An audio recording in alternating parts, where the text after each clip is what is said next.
Oh, now you're talking. Oh, well, now you're talking. Now you're talking. හොඳයි කෙනෙක් මගෙන් කාලෙකට කලින් කමෙන්ට් එකෙන් අහලා තිබ්බා now you're talking කියන එක්ස්ප්‍රෙෂන් එක කොයි විදිහටද පාවිච්චි කරන්නේ මොකද්ද මේකේ තේරුම මේක හොඳ ප්‍රශ්නයක් මොකද බැලූ බැල්මට කෙනෙක්ට මේකේ තේරුම විදිහට හිතෙන්න ඉඩ තියෙනවා ඔයා දැන් කතා කරනවා වගේ තේරුම නේ නැත්නම් ඔයා මේ වෙලාවේ කතා කරමින් ඉන්නේ වගේ තේරුමක් කියලා ඒත් එහෙම එකක් නෙමෙයි මේක හරිද මේක වෙනම විශේෂ එක්ස්ප්‍රෙෂන් එකක් මේක මේ ස්පෝකන් ඉංග්‍රීසි ඒ කියන්නේ මේ කතා බහේදී පාවිච්චි වෙන එක්ස්ප්‍රෙෂන් එකක් මොකක්ද මේක තේරුම මේක උදාහරණ කීපයක් එක්ක බලමු එතකොට ඕගලන්ට මේක පැහැදිලිව තේරෙයි සහ මේක හොඳට මතක හිටීවි so imagine you're at a restaurant ඕගොල්ලෝ රෙස්ටෝරන්ට් එකක ඉන්නේ කියලා හිතනවා තව කෙනෙක් එක්ක මෙතනදී අනිත් කෙනා කියනවා so what are we going to order අපි මොනවද ඕඩර් කරන්නේ how about Chinese මොකද කියන්නේ අපි මේ Chinese scam ඕඩර් කරමු කියලා මෙයා අහනවා how about fried rice how about seafood මොකක් හරි ඔය විදිහට දෙයක් කියනවා මෙත මේ how about නැත්නම් what about භාවිතය ගැන මම කලින් වැඩසටහනක් කරලා තියෙනවා. ඉතින් හිතන්න ඔයා මෙයා කියන මේ දෙයට එච්චර කැමති නැහැ.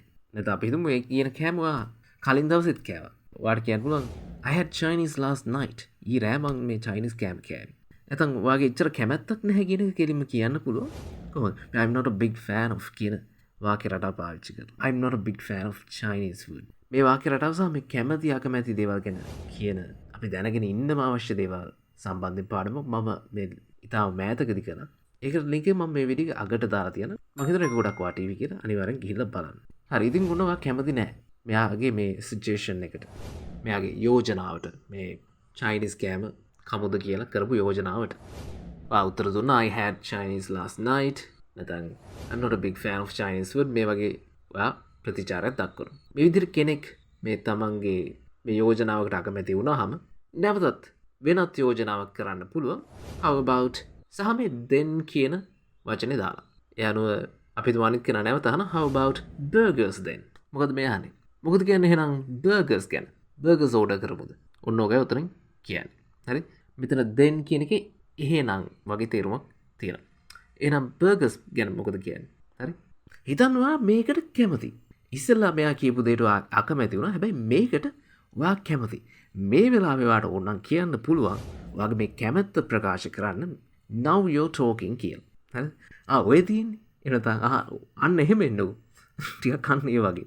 ඒකට 100%ක් සමාන නැහැ. අපි අර සිංහලත් එහෙම කියනනේ අන්න එහෙම එන්නු කියලා. මුලින් අපි අකමැති විදිහේ දෙයක් කෙනෙක් කියලා.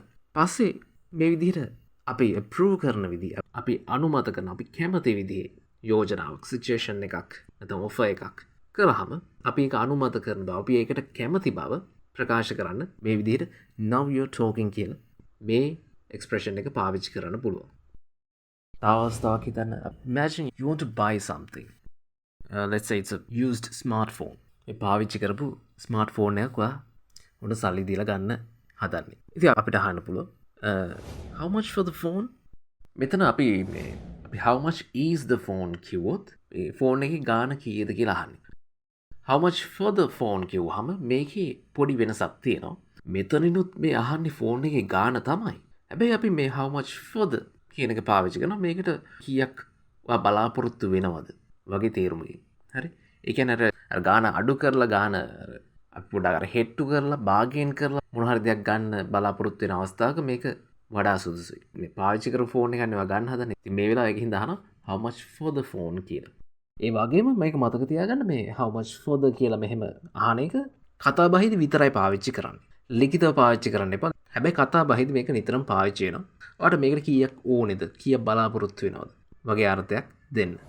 අපි හිතමු යා කියනවා I'll give it to you for 25,000 rupees. මම ඔයාලට රුපියල් 25000 මේක දෙන්නම් කියලා යා කියනවා. අපි හිතමු මේක අපිට ටිකක් ගාණ වැඩි. ඉතින් අපිට කියන්න පුළුවන් මොකක්ද? That's too much. නැත්නම් that's too high. ගාණ වැඩි කියලා අපි කියනවා විතර. හරිද? අපි හිතමු මේක විකුණන කෙනා එයා ටිකක් හිතලා කියනවා. Okay then 22,000. හරි හා 22000ට දෙනවා කියලා මෙයා කියනවා. 22000යි කියලා ගාණ කියනවා. හිතන්න මේ ගාණ අපිට හොඳයි. අපි කැමතියි මේකට. මේ වෙලාවේ අපිට ඕන කියන්න පුළුවන්. Now you're talking. ආවේ තියෙන්නේ. අන්න එහෙම වෙන්නු. කියලා අන්න ඒ වගේ. හරිද? ඒකට සමාන නැහැ. ඒකට 100%ක් සමාන නැහැ. අර මුලින් අපි එකඟ නොවන ඔෆර් එකක් නැත්නම් සිචුේෂන් එකක් වගේ තියෙනවා. ඊළඟට ඒ කෙනා අපිට අපි එකඟ වෙන විදිහේ සජේෂන් එක නැත ඔෆ එකක් කරනවා. අන්නේ වෙලාවිද අපිට ඒකට එකඟ බව කියන්න මේක පාවිච්චි කරන්න පුළුවන්. තව අවස්ථාවක් හිතමු. So imagine there's a toxic teacher.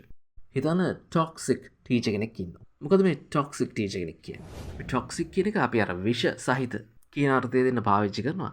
ඊට අමතරව මේ පුද්ගලය ගැන අපි මේ toxic කියන වචනේ පාවිච්චි කරද්දී එයා අර අනිත් අයට හානි වෙන විදිහ, මානසික අනිත් අය වැටෙන විදිහ, ඒ විදිහට වැඩ කරන කෙනෙක් ගැන කියන අපි මේ toxic කියන වචනේ පාවිච්චි කරනවා. හරිද? ඉතින් imagine there is a toxic teacher. මේ toxic විදිහේ teacher කෙනෙක් ඉන්නවා. ළමයිව මානසික වට්ටන විදිහ එහෙමයි ඉන්නෝනේ ගුරුවරු. කොහෙත් ඉන්නෝනේ ගුරුවරු විතරයි කොහෙත් ඉන්නෝනේ. මොන ක්ෂේත්‍රෙත් ඉතින් ගුරුවරයෙක් එහෙම වුණාම ගොඩක් අවුල්. ඉතින් එහෙම කෙනෙක් ඉන්නවා. ඉතින් මේ විදිහේ ගුරුවරයෙක් හින්දා අපි හිතමු ළමෙක් බොහොම මානසික වැටලා විභාගෙට යන්නත් එපා වෙලා ළමෙක් ඉන්නවා. හරිද? හැබැයි හිතන්න මෙයා මොකක් හරි මොටිවේෂන් වීඩියෝ එකක් බලලා හරි මොකක් හරි හේතුවකට මෙයා මොටිවේට් වෙලා ඇවිල්ලා කියනවා එයාගේ යාළුවෙක්ට නැත්නම් අම්මට I'm going to ace the exam and I'm going to show who I am. මොකද මේ කියන්නේ? I'm going to ace the exam. මේ exam එකක් ace කරනවා කියන්නේ ඒක ඉහළින්ම සමත් වෙනවා කියන එක. හරිද? මම exam එක ඉහළින්ම සමත් වෙනවා. එහෙම සමත් වෙලා මම කවුද කියලා පේන්නනවා. බලන්න මෙයා ඔන්න සම්පූර්ණ අර කලින් තිබ්බ attitude එක mentality එක වෙනුවට ඔන්න සම්පූර්ණ වෙනස් වෙලා ඇවිල්ලා තියෙනවා. ඉතින් මේ mentality එකට මේ කියන දෙයට වා එකඟයිනේ. අර කලින් මෙයා වැටිලා හිටපු විදිහ යාර බෑ කියලා හිටපු එකට වා එකඟ නැහැ. ඒකට කැමති නැහැ. හැබැයි ඔන්න දැන් මෙයාගේ මේ වෙනස් අලුත් mentality එකට මේ attitude එකට වා කැමති. එකඟයි. ඔයාට මේ වෙලාවේ මේකට පිළිතුරක් විදිහට දෙන්න පුළුවන් now you're talking කියලා. මෙතනින් සිංහලෙන් අර අපි කියන ඔය තියෙන අන්න එහෙමනේ ඉන්න ඕනේ. ඔන්න ඔයගේ තේරුමක් මෙතන එනවා. හරි? තව එක අවස්ථාවක් බලමු. හිතන්න ඔන්න ඔයගොල්ලෝ මේ weekend එකේ මොකද කරන්න කියලා දැන් තීරණය කරන්න හදන්නේ. You're trying to decide what to do on the weekend. එක්කෙනෙක් කියනවා let's go on a trip to Nuwara. අපි නුවරඑළියට trip එකක් යන් කියලා කෙනෙක් කියනවා. හිතන්න ඔයා මේකට එච්චර කැමති නැහැ. ඔයා කියනවා it's raining these days. මේ දවස්වල වහිනවනේ කියලා ඔයා උත්තර දෙනවා. ඉතින් හිතන්න අනිත් කෙනා ඊළඟට කියනවා how about we just spend the weekend at home. මොකද කියන්නේ අපි මේ weekend එක වෙන මොකුත් කරන්නේ නැතුව නිකන් ගෙදරට වෙලා හිටියෝ. ඉතින් හිතන්න ඔයා මේ වැස්සත් එක්ක කොහෙවත් යන්න කැමති නැහැ ඇත්තටම. ඉතින් මේ යෝජනාවට ඔයා එකපයින්ම කැමති. මේ වෙලාවේ ඔයාට කියන්න පුළුවන් now you're talking. ඔයාලට පේනවා ඉතින් කලින් යෝජනාවට ඔයා කැමති නැහැ. හැබැයි ඔන්න අලුත් යෝජනාවට ඔයා කැමති. මේ වෙලාවේදී now you're talking කියන එක අපිට පාවිච්චි කරන්න පුළුවන් අපේ කැමැත්ත මේකට ප්‍රකාශ කරන්න. එහෙම නැත්නම් මේක අපිට now we are talking කියලා කියන්නත් පුළුවන්. හරිද? එහෙමත් පාවිච්චි කරනවා මේ අර්ථයෙන්ම. වැඩියෙන් ඒත් පාවිච්චි වෙන්නේ now you're talking කියන එක. ඉතින් මම හිතනවා ඔයගලන්ට පැහැදිලි ඇති කියලා කොහොමද මේ එක්ස්ප්‍රෙෂන් එක කොහොම natural විදිහට පාවිච්චි කරන්නේ කියලා. ඉතින් දැන් ස්ක්‍රීන් එකේ මතුවෙන ඇති අර මම ඉස්සෙල්ලා කියපු වීඩියෝ එක මේක අනිවාර්යෙන් බලන්න. ඉතින් අවසාන වෙනකම් බලපු ඔයගොල්ලෝ හැමෝටම ගොඩක් ස්තුතියි. ඒ වගේම විශේෂයෙන් ස්තුතියි channel members ලට. මම තිමිරාංජන මේ හරි ලේසි ඉංග්‍රීසි YouTube channel එක.